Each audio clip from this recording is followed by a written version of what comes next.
Bonjour, je suis Hakim L'Alam et je vous propose ma chronique du jeudi 30 décembre 2021. Elle s'intitule « Pas encore gâteux au point de ne plus discerner entre le peuple et son roitelet ». Juste pour en finir, du moins ici, avec cette ritournelle, cette petite musique qui tourne depuis les tensions avec le Maroc et la rupture des relations avec le Makhzen. À l'intention et à l'attention dissipée de ceux des nôtres qui n'arrêtent pas de nous bassiner avec les Marocains sont nos frères tout de même, ou encore nous n'avons aucun problème avec le peuple marocain. Yeah, Wuldi, qui t'a dit que nous avions un problème avec les sujets marocains? Personne que je sache. Et ici, personne, surtout pas moi, n'a appelé à casser du marocain.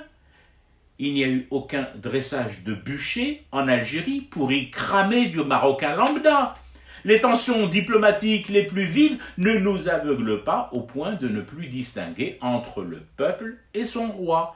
Cheb, c'est une chose, le roitelet vindicatif et expansionniste, c'en est une autre. Encore ces dernières heures. Et cette révélation faite par le ministre israélien des Affaires étrangères qui dit ceci.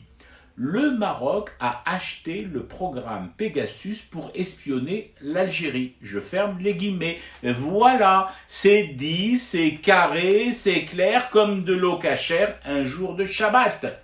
Qui a acheté un logiciel d'espionnage pour l'utiliser à l'encontre d'un pays frère et voisin? L'Algérie? Non, c'est le Maroc. Et c'est le fournisseur du dit programme, Israël, qui l'affirme. Donc, pédale douce, un chouïa sur ce khawahawisme outrancier et donneur de leçons sur la confraternité entre les peuples du Maghreb non unis. Il y a un agresseur, celui qui se dote d'une technologie inamicale et guerrière, et il y a un agressé, celui qui a été écouté à l'insu de son plein gré consentant. Et puis c'est tout. On ne va tout de même pas traficoter les étiquettes et les changer, faire passer le qra'aji, l'écouteur, pour une victime, et l'écouter pour le vilain et le méchant.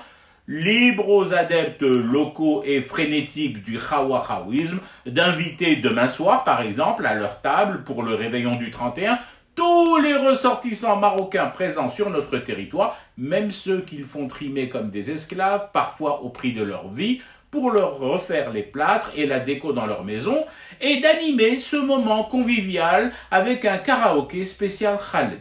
Aucun flic ou gendarme algérien ne viendra interrompre ce genre de fête et d'ambiance. Et libre aux autres, tous les autres, dont je fais partie, de dire, à chaque fois qu'il faudra le dire, que l'ennemi de l'Algérie et du peuple marocain, c'est Momo VI et le Makhzen.